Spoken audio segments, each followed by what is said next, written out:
I want to go ahead and talk about a video that Tom Dark uploaded. If you don't know who Tom Dark is, he's a commentary YouTuber. I'm a fan of this guy, so obviously, which is why I'm talking about his video. But he talked about Danny Gonzalez. Now, I don't want to get into the details or the nuances of what occurred in Danny's situation. Tom already made an incredible video on it. I highly encourage you guys to go check it out. Instead, what I want to do is I want to go ahead and address a couple of statements that Tom makes in his video because I thought they were quite interesting and something to discuss. So let's go ahead and get started. Everybody loves YouTuber apologies. It's a staple of the site to the point where people have made entire tier lists where they can rank them based on how funny or bad they are. But what about when the apology didn't need to happen? What started as me seeing the latest dumb apology led me down a rabbit hole of genuine ignorance and performative outrage related to one of the biggest boycotts in the world right now. And that brings us to Danny Gonzalez. He's a commentary YouTuber with 6.5 million subscribers. Allow me to provide a synopsis of the situation. So Danny Gonzalez, he uploaded a video about 12 days ago, and in that video he had an innocuous cup of coffee, specifically Starbucks. And for the people who are into the whole Israel-Gaza conflict, you know that when they saw that, they got into karate poses ready for self-defense. And the reason is because there was people spreading misinformation, like they spread their Nutella on a slice of bread, talking about that, oh, well, you know, Starbucks, they support Israel. And looking over the situation, I can understand how the people would interpret this as so, because believe it or not, the workers' labor union, they ended up posting in support of Palestine. And of course, Starbucks wanted to distance themselves from such a tweet. And not only that, they attempted to sue the labor union because they thought that the logo resembled the Starbucks logo. They also wanted the name Starbucks from that logo to be eliminated because it was an association with Starbucks itself, and it was like, what the fuck, guys? I don't want to be a part of it. Which now brings us to Danny Gonzalez and his fan base. So let's go ahead and listen to what Tom has to say, because I have a couple of things to say. Notice anything about this frame right here? See anything disgusting? Yeah. I didn't think it should like you would. Kowalski analysis. If you zoom into the bottom left of the frame, you'll see a cold brew with a lot of creamer in it from, that's right, Starbucks. Apparently, this pissed off some of his fans enough that he felt the need to issue an apology for drinking coffee, with the comments turned off, of course. I'm seeing some comments about my Starbucks cup in my new video, and I just wanted to apologize for my ignorance on the boycott. As someone who thinks the ethnic cleansing happening in Palestine is horrible, I should definitely do better to stay informed, and truth be told, during this time in my life, I've been spending as little time on social media and news outlets as possible, so there's a lot I don't see. I totally understand that seeing the Starbucks cup can look like I'm picking the side of this corporation that has been standing in the way of people standing up for Palestine. I will do better in the future, gang. I'm sorry. There are a lot of great places you can go to learn and support the people of Palestine right now, but special shout out to Creators for Palestine, run by a bunch of creators that I'm friends with. I want to believe that this guy's being genuine here with this apology, but it's so insane to me to think that someone would genuinely feel sorry for drinking a beverage because the company that they got the beverage from supposedly supports Israel or something. Now, Tom stated that these are his fans. Now, I don't know for sure if these are his fans, but the fact that that message contained about 119,000 likes leads me to believe that perhaps these are his fans that are liking this post. And then Tom says something that was very interesting. And then after this, I'll give my opinion. Does it mean his videos are terrible? No, they're fine, and I'm not gonna keep you from watching them. What it does mean is that ironically, in an effort to not be ignorant, he turned out to be more woefully ignorant than anyone ever could have imagined. Notice how in his post, he didn't even say anything specific about why Starbucks is bad. He didn't try to educate his audience. He didn't try to say anything. He was just like, I've been informed. I've been informed. By fucking what, motherfucker? What were you informed about? I just got informed, and I can see that you're wrong. Not only that, but when receiving a few negative comments, he's too afraid to even drink coffee from a place he likes because of the misguided assumption that Starbucks coffee is being poured into the bunker busters that Israel uses to take out Hamas. So let's go ahead and address the apology, because the apology is the epitome of what I talk about when I say that you should not have an opinion about matters that you have no idea of. Like Tom stated in that last clip that I showed, that it just highlight how ignorant he was. But to me, it doesn't just highlight how ignorant he is. It highlights just how much more this misinformation is going to spread. It all starts with a person who has no idea what the they're talking about.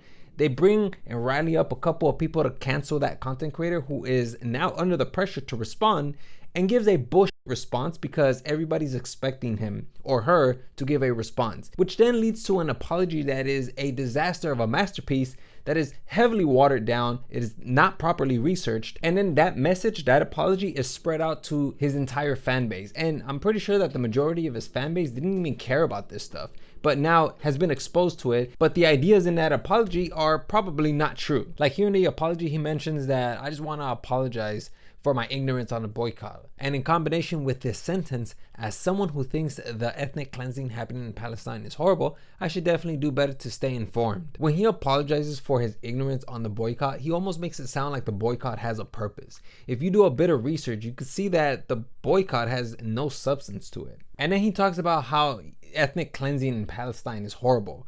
Like, have you not heard anybody talk about how like there's a genocide? Ethnic cleansing and genocide are not the same thing. And even then, let's just say hypothetically that this apology, instead of saying ethnic cleansing, it read genocide.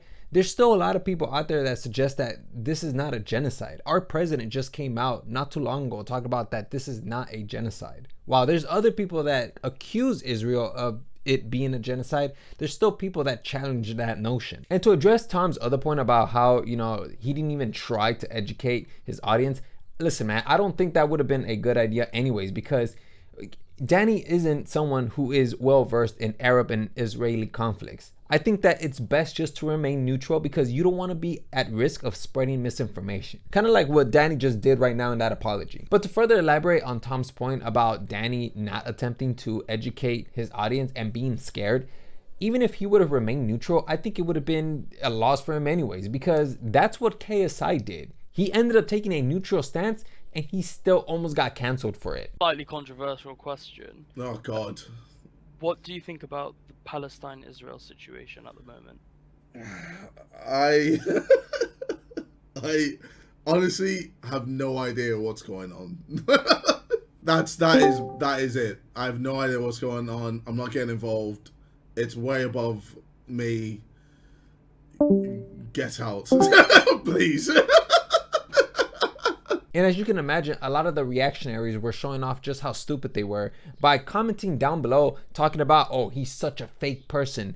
What do you mean you don't know? In other words, you don't care. Now, KSI, he has a whole conflict behind him when it comes to who he is as a content creator. I don't want to get into that. Just the fact that he didn't speak about it and he knew that he was uninformed about it, taking a neutral stance, I think that was the best thing he could have ever done. And it probably would have gotten even worse for Danny, even if he did came out neutral. You know why? Because other content creators would have looked at that and said, you have a big platform and you're not using it to serve justice?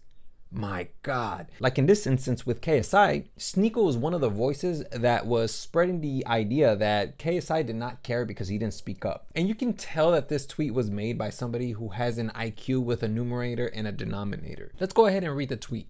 We like to think that we would have spoken about the Holocaust in 1940 or slavery in 1840. But what's happening today in Gaza is worse, and everyone is silent. What's happening in Gaza today is worse than a Holocaust. 6 million to 11 million people perished in comparison to the 35,000 people who perished in the Israeli and Arab conflict. And people pointed this out in the comment section too, but the engagement was minuscule in comparison to what the message of this comment got across. Now, I'm not reducing the conflict between the Palestinian and the Israeli people. I think that there is definitely conflict and there's a lot of atrocities occurring. But in comparison to the Holocaust, I mean, it reduces itself, especially when Sneeko makes a claim like this. And Danny Gonzalez being a notable figure on YouTube, you don't think that there probably would have been some content creator that would have called them out and potentially made it worse for him? I know there has been other instances where Danny Gonzalez has been afraid. For instance, he's afraid to say beaner to his audience, and maybe we can criticize him there.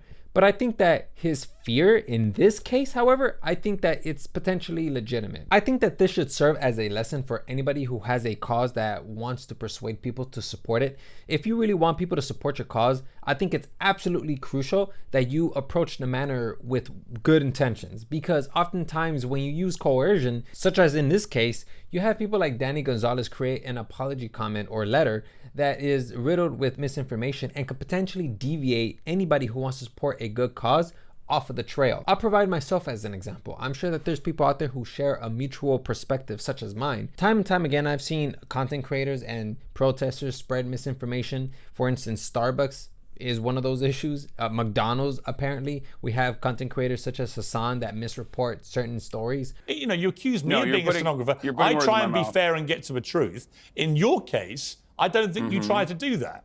I think you appeal to your audience, appeal to your base, This and is you unfair. don't really care whether the facts are there or not. When a fan or a chatter ended up calling out Hassan because of the title of his stream, he called out Hassan, and then Hassan took it upon himself to just berate the fan or not even engage with his point. Terrible that the people died, but I encourage you to look into where Hamas was firing.